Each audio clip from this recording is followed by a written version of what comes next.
Imana irebera imfubyi ntihombya. Inyandiko yanditswe ku itariki ya 5 Ugushyingo umwaka wa 2019. Oya ntabwo ndi imfubyi ariko nkaba imfubyi y'ubuzima. Sinabuze ababyeyi ariko amateka mabi y'u Rwanda yantwariye ubuntu.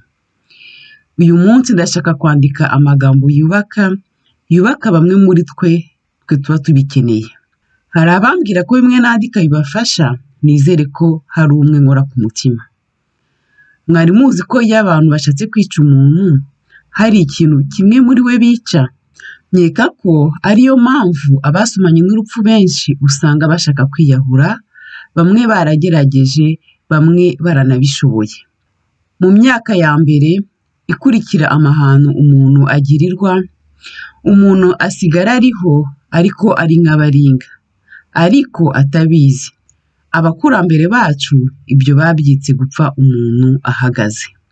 Hari abasomanye n'urupfu bageraho kubera umuntu yashatse kubavana ku isi, bakiyanga, bakumva ubuzima bwabo nta gaciro bufite ariko batabizi. Bigatuma ubonetse wese yabagira ibikoresho bimworoheye. Uwo ashobora kuba umunyamadini, uwiyise iki cyangwa iki, umunyepolitike, mu ijambo rimwe umutekamutwe wese. Ariko hari igihe kigera wasomanye n'urupfu agatangira guha agaciro ubuzima bwe. Sinzi niba babitekereza cyangwa niba byizana. Noneho yaha agaciro ubuzima bwe agahita aha agaciro ubuzima bw'abandi. Nibwo usanga ajya mu bikorwa byo gufasha abandi, akabikorana ubupfura n'ubutwari, akitanga uko ameze uko yifite. Hari abavuga, abaririmba, abandika, abasakuza, abajya mu bikorwa byo gufasha, usanga bazirana no kuba imburabikorwa.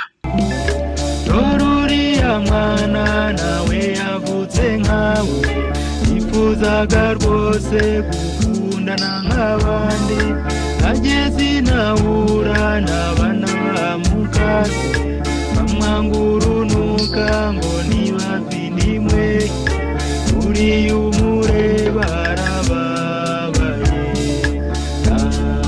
Namwe mwigiriye Imana musanga inzira yawe, ubutware n'amasengesho ahubwo n'umugisha gusa. Ibyo bintu narabisuzumye nsanga abasomanye n'urupfu bakarutsinda basubiza agaciro ubuzima bwabo baba bahujwe n'ibi bintu: umutima mwiza, ubuntu, guharanira ko akababaro bagize bakakigungamo, babifitiye ubushobozi nta wundi muntu wakagira ku isi. Niyo mpamvu usanga bari imbere mu guharanira kurwanya akarengane.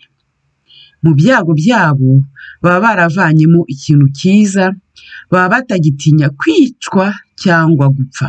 Niho usanga bafite ineza yo kurwanya ibiremwa bibi, guharanira ineza ya benshi.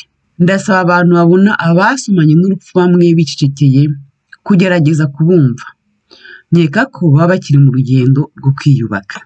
Ndasaba abantu kumva indirimbo ya Byumvuhore yitwa Naba Namwe, itwibutsa ko ntawuhitamo uko avuka.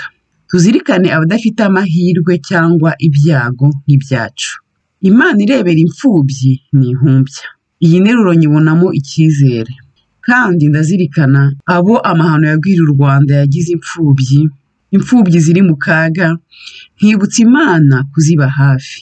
Muri abo bose harimo imfubyi zita ku zindi mfubyi. Mana ntuzazitenguhe.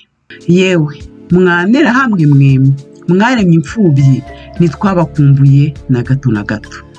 Mwankotanye mwe, igihe mwahereye murema imfubyi na n'ubu mukaba mukirema imfubyi, ntituzabakumbura na gato na gato. Uriya muhungu, uriya mukobwa, nukubona barangwa no gushyira hamwe, ababyeyi babo baratabarutse, twe tubita imfubyi tukumva ari ibyo ngibyo, nyamara